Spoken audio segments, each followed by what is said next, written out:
Hey, everybody, welcome back to the podcast. You're listening to the longest running superhero role playing game on Earth. I'm your host, the Game Master, and today we're talking about the Crisis on Infinite Earths.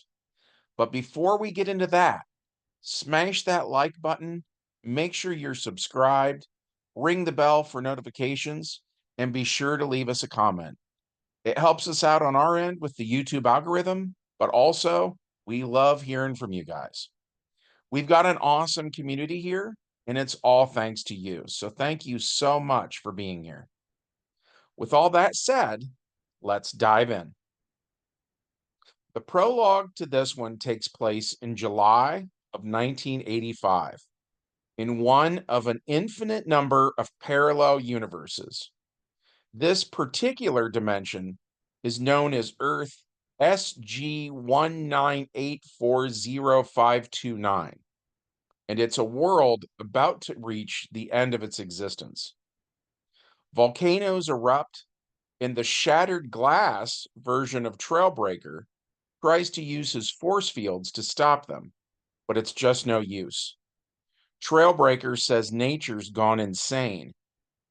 His commander is Optimus Prime, leader of the evil Autobots, sworn enemies of the heroic Decepticons.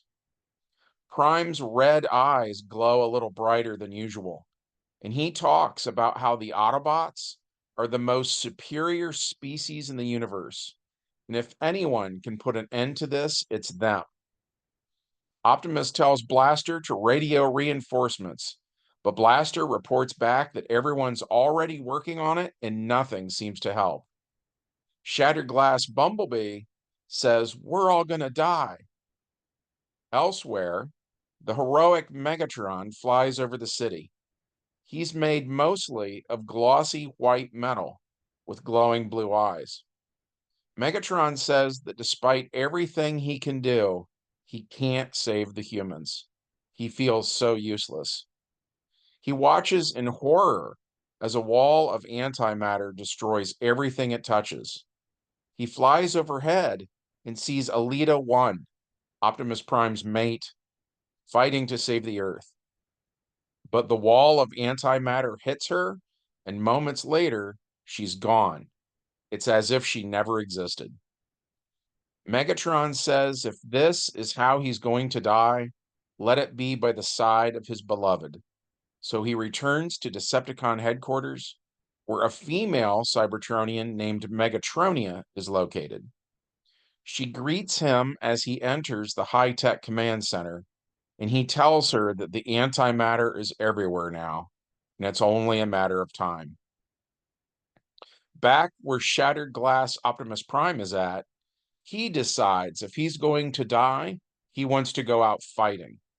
So for one final time, he transforms into his purple truck mode and rolls out, driving headlong into the antimatter wall. The evil Autobots watch in horror as the mightiest of them is destroyed.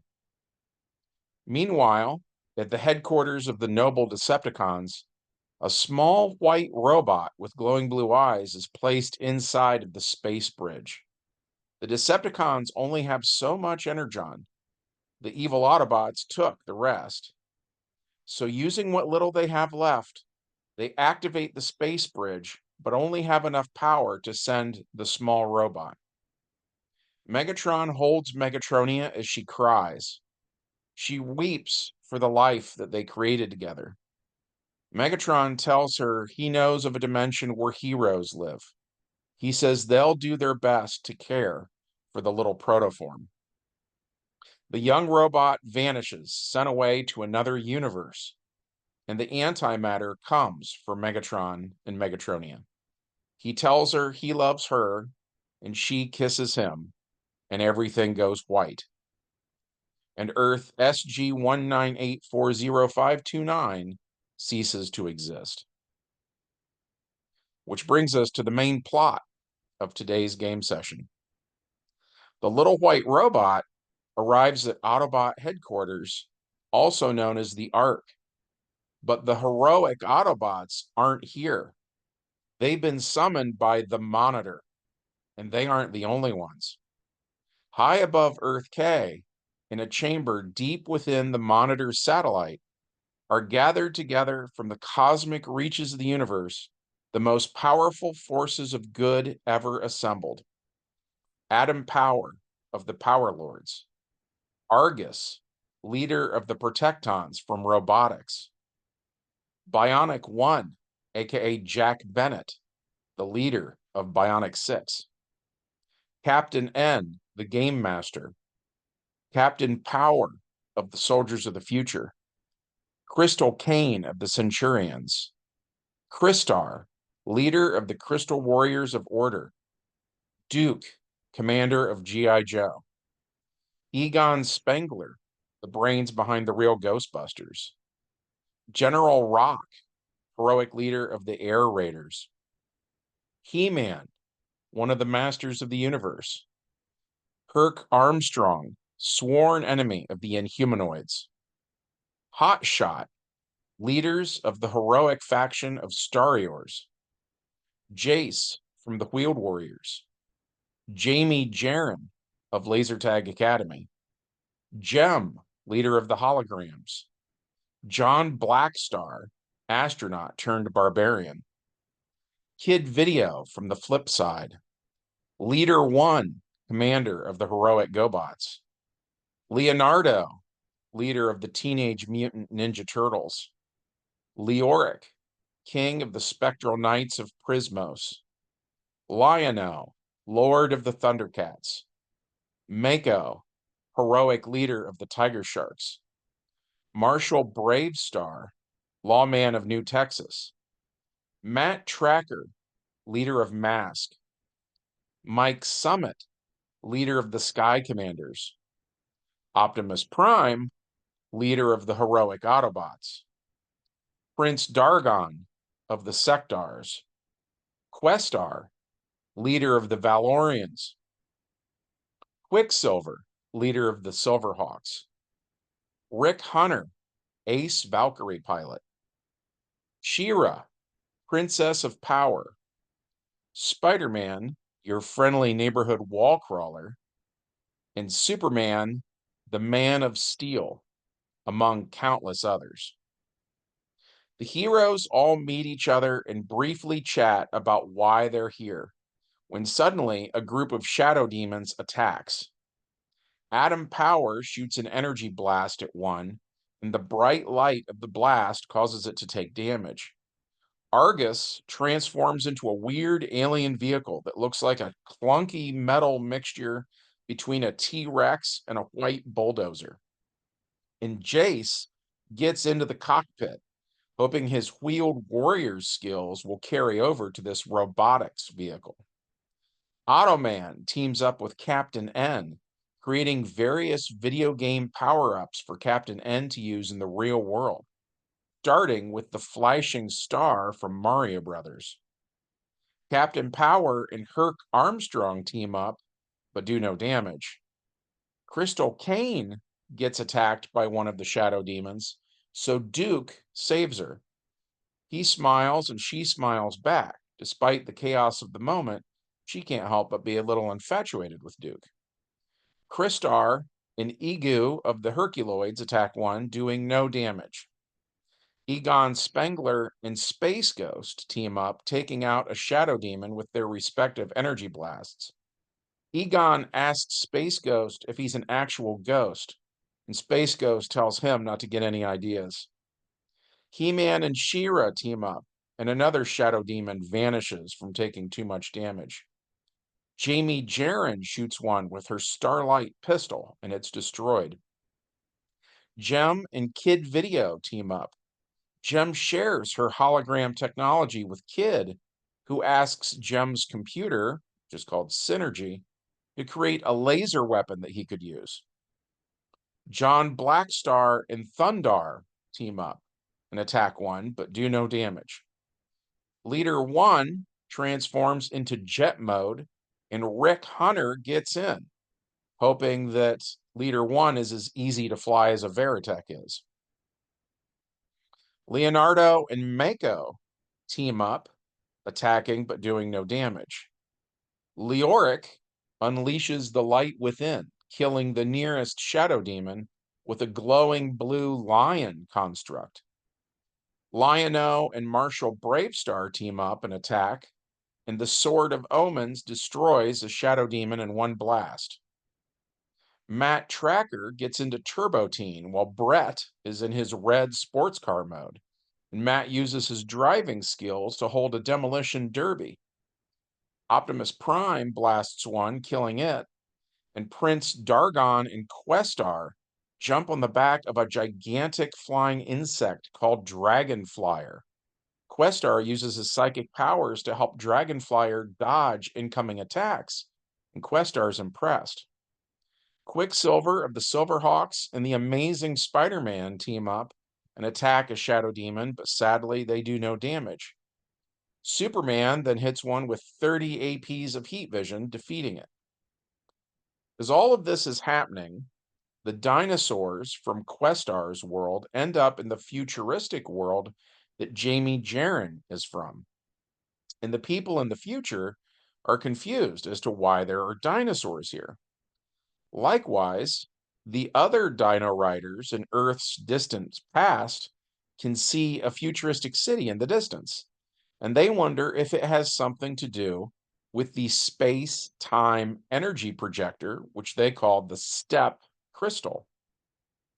Meanwhile, between those two time periods, in 1985, Batman is fighting the Joker when the Flash appears begging for help. Flash seems to be turning into a zombie right before the Dark Knight's very eyes. Then he's gone in a weird puff of red smoke with a flicker of golden flashes of light. So Batman contacts Superman and says he needs to tell him something. Superman says he's had a pretty strange morning too and invites Batman to meet him atop a huge golden tower that the Monitor built a couple of years ago. Batman meets him on top of the skyscraper-sized tuning fork, where he tells him about the Flash. Just then, a mysterious man named Pariah appears before them both, telling them their world is going to die. Batman says that's what the Flash said too, and with that, Pariah vanishes just as quickly as he appeared. Batman and Superman are then attacked by more shadow demons. Spider-Man is called in backup too, in the form of Iceman and Firestar. Lion-O, Optimus Prime, and the rest all attack shadow demons too, and they're joined by even more characters the Monitor is still summoning to Earth. The more worlds the Anti-Monitor destroys, the weaker the Monitor becomes. So the Monitor spends all available energy summoning the allies of all the aforementioned heroes. So Lion-O is then joined by Chitara, Panthro, and Tigra, while He-Man is joined by Man-at-Arms, Teela, etc. Entire armies of heroes are brought to Earth K from other times and places to defend those high-tech golden towers. After these heroes are summoned, the Monitor tells Harbinger to go to the planet Lexor and find the son of Lex Luthor. Monitor tells her to bring Alexander Luthor Jr. to the space station right away. Back by the Golden Tower, there are more shadow demons than there are heroes. As the four Ghostbusters use their proton packs on the shadow demons, Skeletor lends a hand. He-Man asks why Skeletor is helping, and Skeletor calls him a boob for not immediately understanding that Skeletor wants to rule all that is, and he can't do that if the Anti-Monitor destroys all that is.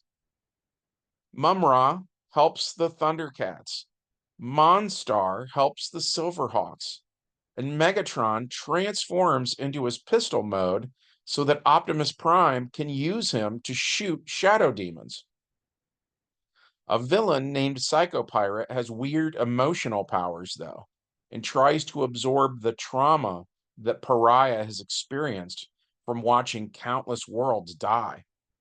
Psycho Pirate starts to be a problem, And before the other heroes can really do much about it, the Anti-Monitor summons him to his side. After he's gone, the heroes briefly try to figure out what his deal was. And since Pariah is still here, they ask him where he came from. So he explains to the heroes what he's witnessed on other Earths. On the Monitor's space station, the cosmic being who is aiding the heroes prepares to transform Kimiyo Hoshi into the new Dr. Light.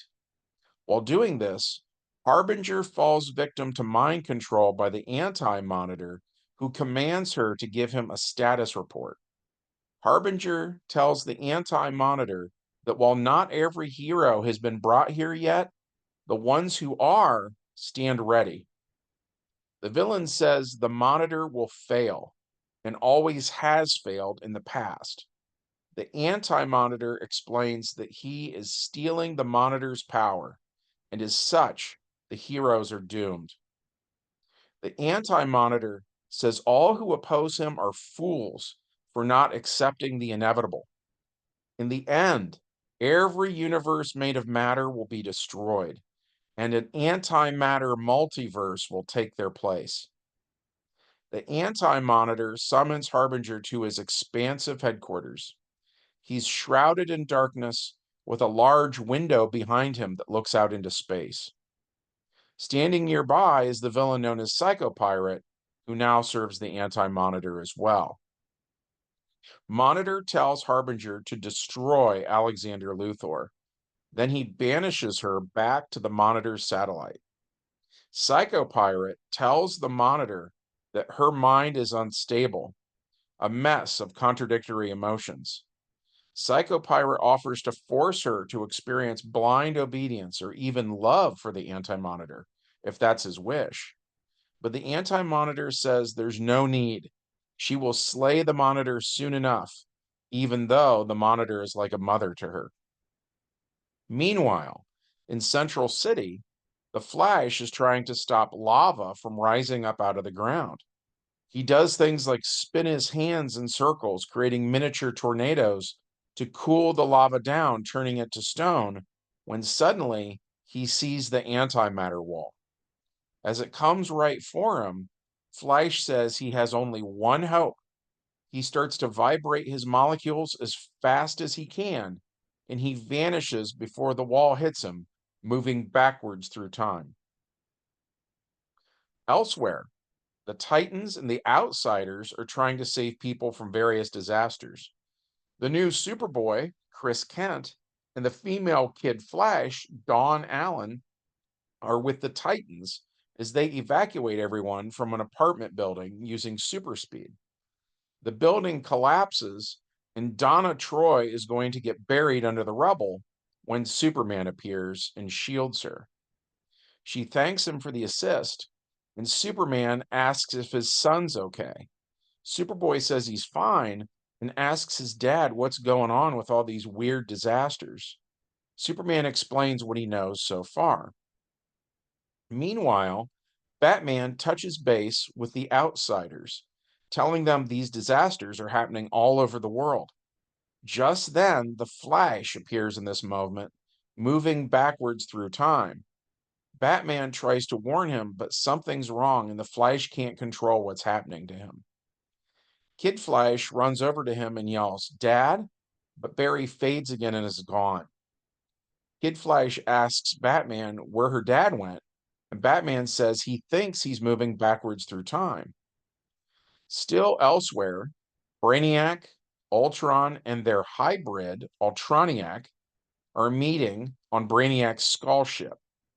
They discuss the crisis and conclude the only logical thing to do is save the world. Ultron says the Beyonder recently resurrected him, and they ponder whether or not the Beyonders could stop this. So the skull ship takes off at warp speed. Meanwhile, in 1944, it's springtime in Europe, and World War II will be over soon. Bucky, Captain America, the Human Torch, Namor the Submariner, and Toro find themselves in a freak blizzard. As they trudge through the whiteout, They find one of the Monitor's huge golden towers here. Also here is Nick Fury and the Howling Commandos. Cap asks Fury what this thing is, and Fury says he doesn't know. Just then, some World War II German soldiers ambush the heroes, so they take cover behind the huge cosmic device and return fire. Just then, the Magneto of 1985 appears, and he attacks the Germans with magnetic control. The X-Men show up too, taking out what few bad guys Magneto missed and offering first aid to the wounded American soldiers. Just then, shadow demons show up and try to destroy the Golden Tower / tuning fork. Cyclops uses his optic blast, and since it glows red, it works really well against shadow demons who are vulnerable to light-based attacks.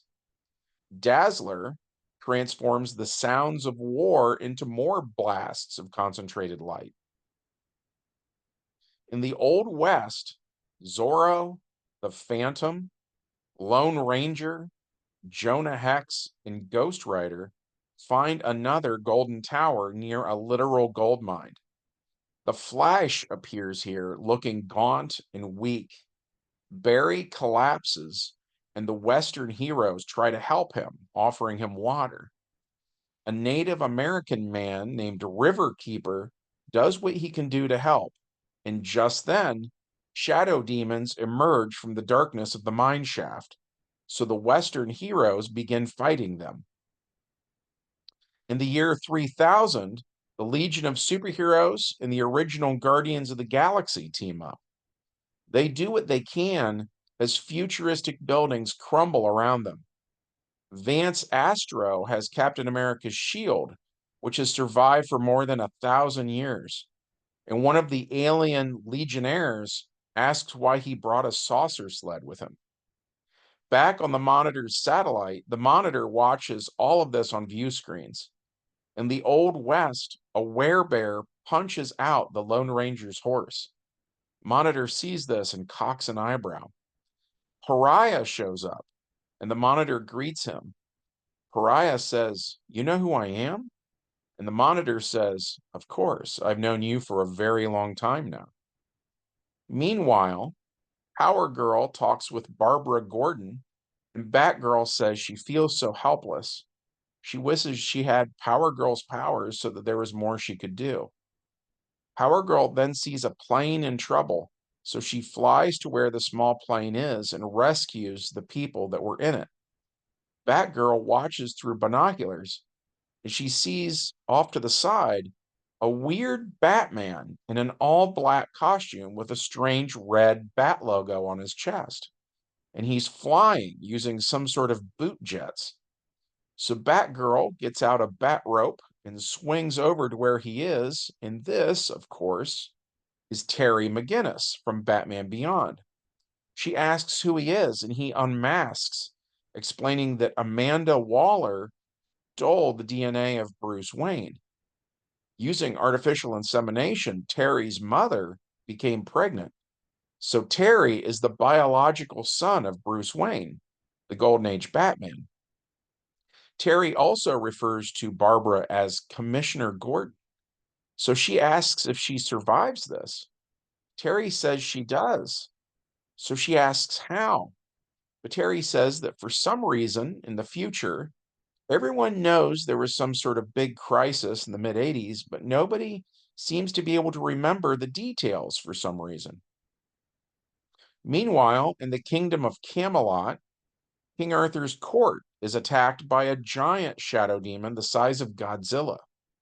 Shining Knight and the Black Knight try to fight it, as do King Arthur and Morgan Le Fay. And weirdly, more variants of Morgan Le Fay appear as reality is breaking down. And while they're doing that, Harbinger, under the control of the Anti-Monitor, kills the Monitor, who raised her as if she were the Monitor's own child. Pariah is devastated to see this, and as soon as the Monitor is dead, Harbinger snaps out of it and weeps over the Monitor's body.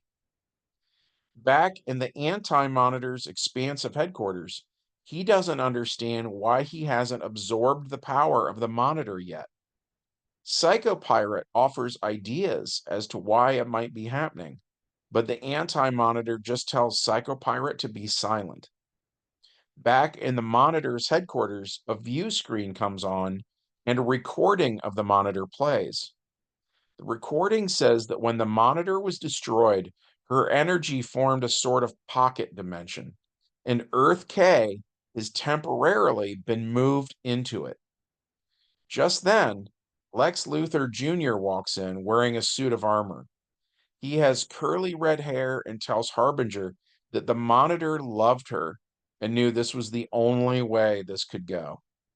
Harbinger sees Lex Jr. as older now and asks how that happened. Alexander explains that time itself is beginning to break down. Meanwhile, on Earth, Cat Grant is reporting for WGBS News, broadcasting live from Metropolis. And behind her is the Red Baron flying around shooting at dinosaurs. The Dino Riders are here, as is the space-time energy projector crystal, which, as the name implies, holds power over the space-time continuum.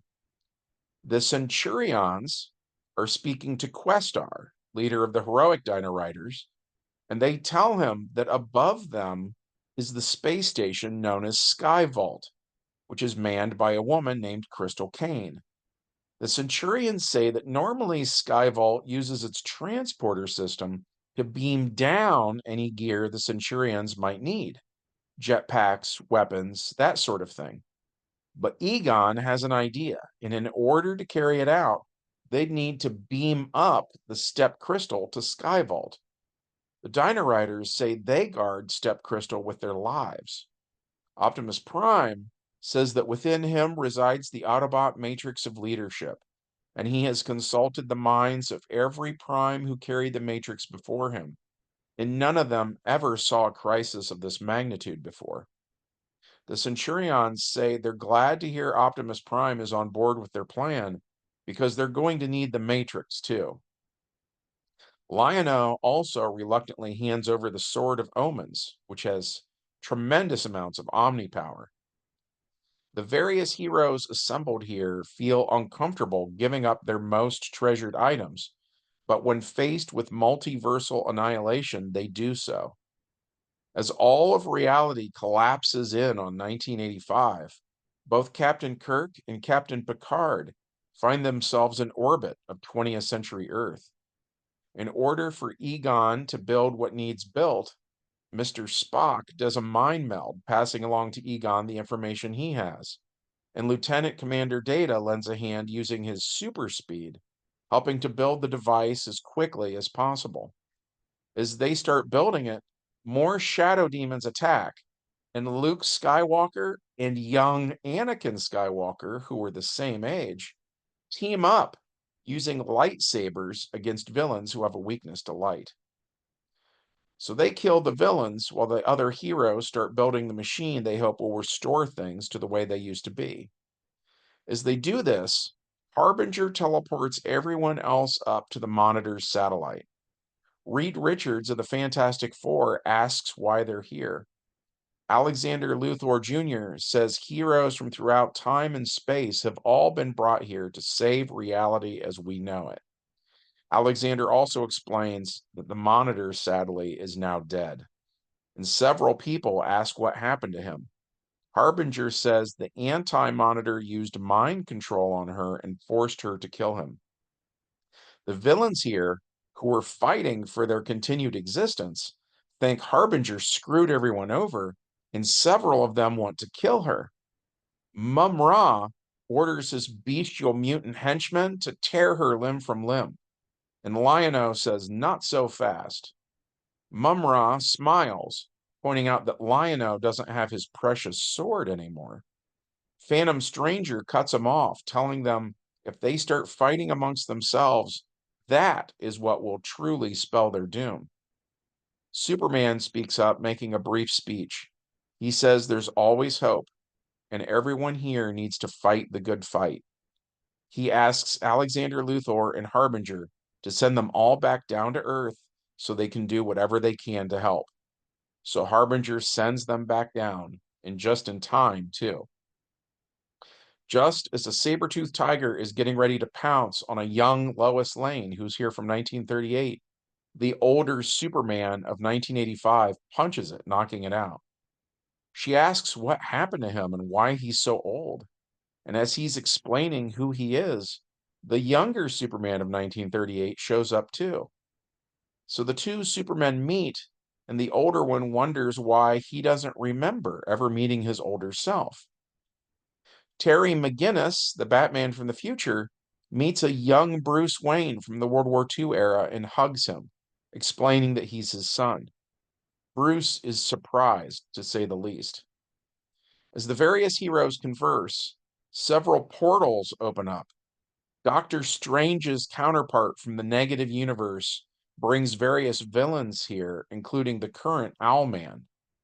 Owlman attacks the Golden Age Batman, and Terry McGinnis lends a hand. Other villains pour through the portals. The new Ultraman, who is the son of the original Ultraman, attacks Superboy. So Clark Kent Jr. takes on Ultraman, which is interesting because they're both half human. So they're both perfectly matched, except for the fact that people in the negative universe gain powers when they're exposed to kryptonite, while on Earth K, Kryptonians lose powers. Speaking of which, the Negaverse version of Reed Richards comes through a portal and shoots the old Superman of 1985 with some sort of sparkling gas. This glitter-like attack is actually gold kryptonite, which causes a Kryptonian to lose their powers forever. So the original Superman is suddenly powerless, just when the world needs him most.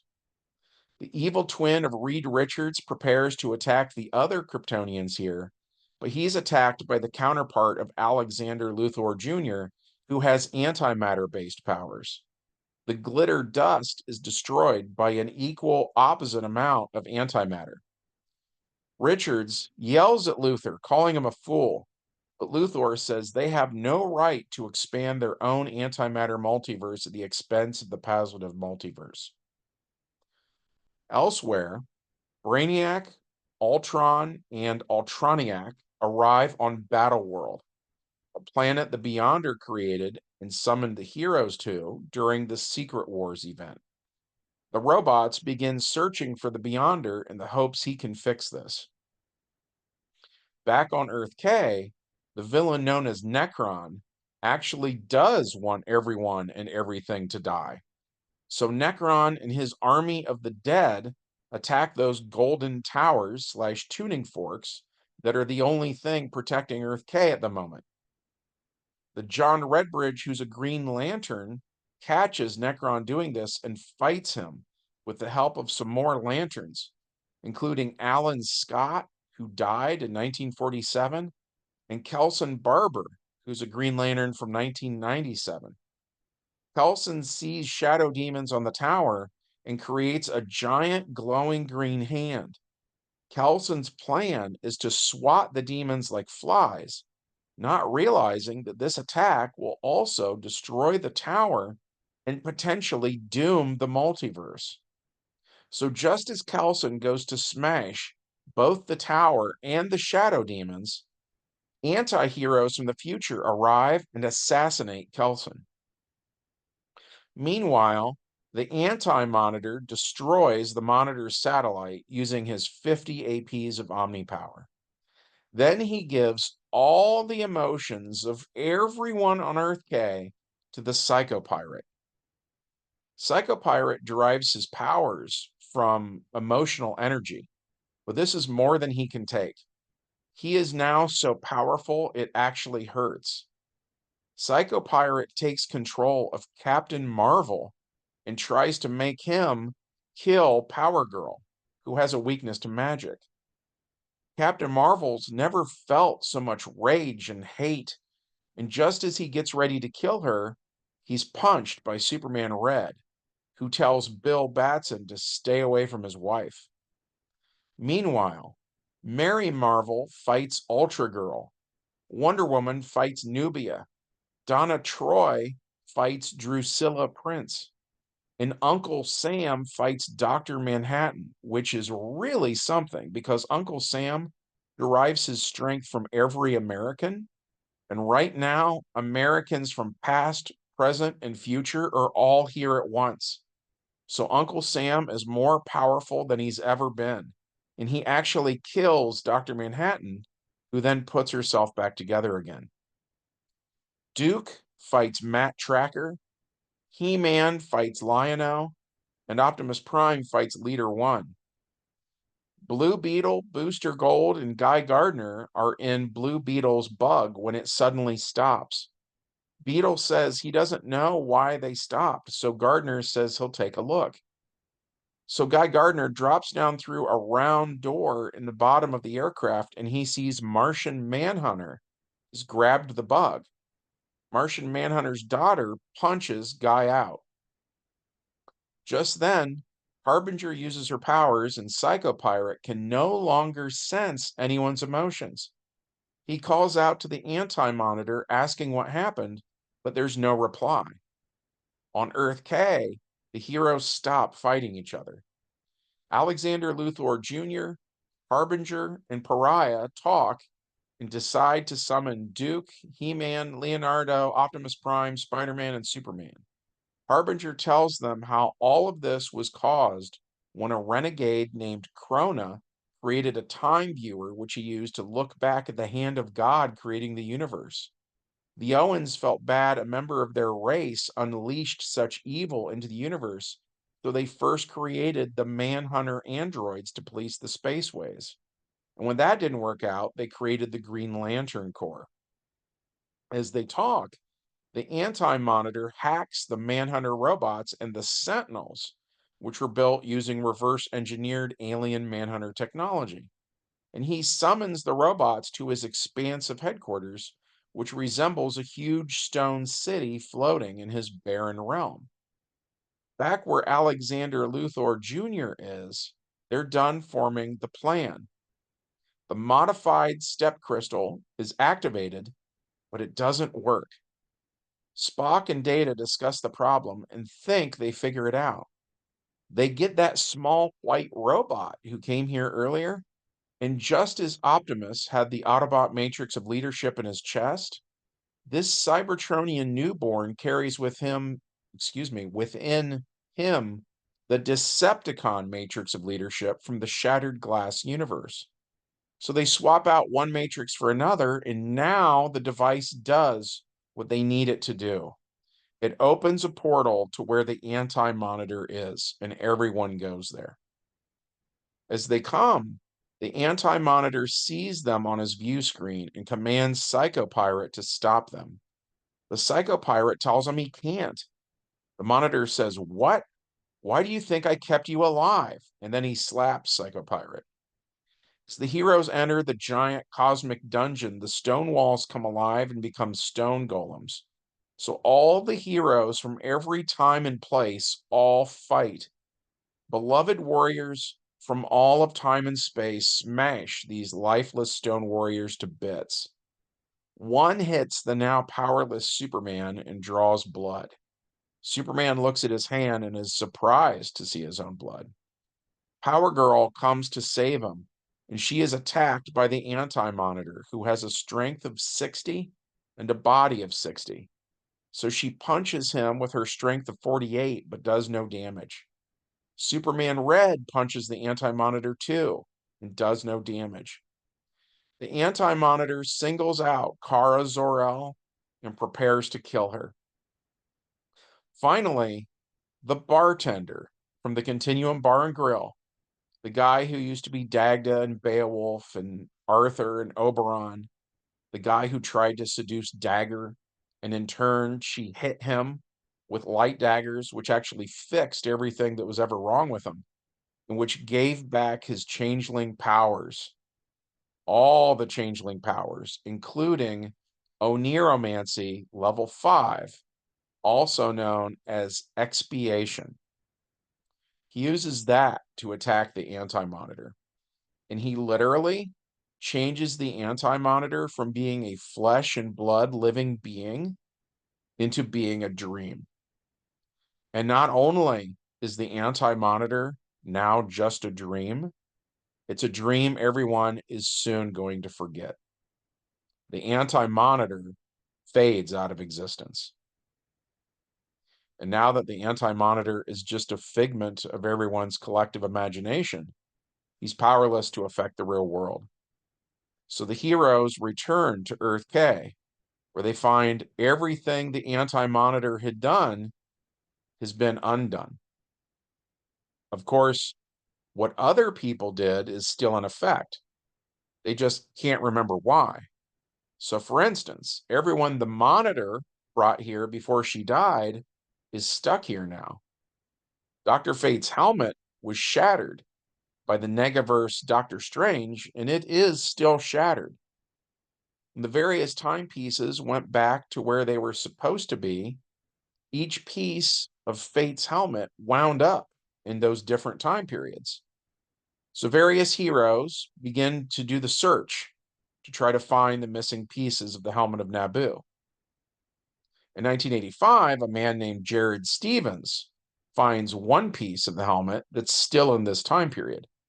And he uses that sharp piece of metal like a dagger, reluctantly taking up the mantle, but simply going by the name Fate. He sees Power Girl carrying the body of the old Superman, and he asks her if he died. She says, Superman's not dead, he's just knocked out. Fate asks, what could possibly knock out Superman?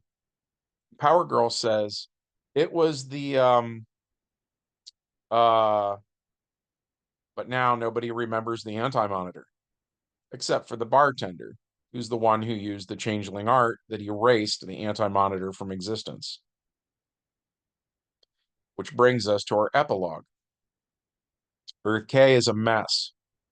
Autobots that can turn into cranes or other construction equipment help pave streets that were cracked open by earthquakes, and they erect new buildings to replace the ones that were lost. The little man-sized white transformer is in Japan, helping out there alongside heroes like the new Dr. Light. And the people of Japan name him Ichiban, or Ichi, which means number one. Captain Universe, aka Steve Rogers, leaves the Avengers, and he is replaced by U.S. Agent, aka John Walker. The new Avengers lineup includes him, Ant-Man, aka Scott Lang, Demolition Man, aka Dennis Dunphy, Firebird, aka Bonita Juarez, Iron Man, aka James Rhodes, Moon Knight, aka Mark Spector, Submariner, aka Namor Mackenzie, The Thing, aka Ben Grimm, Thunderstrike, aka Eric Masterson, The Wasp, aka Hope Pym, and Wonder Man, aka Simon Williams. Clark Kent Sr. recovers from his injuries, but thanks to gold kryptonite, he no longer has his superpowers, so he announces his retirement. He'll still work to make the world a better place by volunteering to feed the hungry and working on ways to house the homeless. But from here on out, he calls for unity and says that working together, it's everyone's job to fight for truth and justice in the American way. And that was it for our version of the Crisis on Infinite Earths. There is a lot I could say about this, but this video is already way longer than most videos I make, so I'm going to wrap it up. As always, if anyone has any questions, feel free to leave us a comment. And if you enjoyed the video, we'd love it if you hit like. But that's it for now. From everyone here at the longest running superhero role-playing game on Earth, we hope you have a good one, and we'll see you in the next adventure. Bye.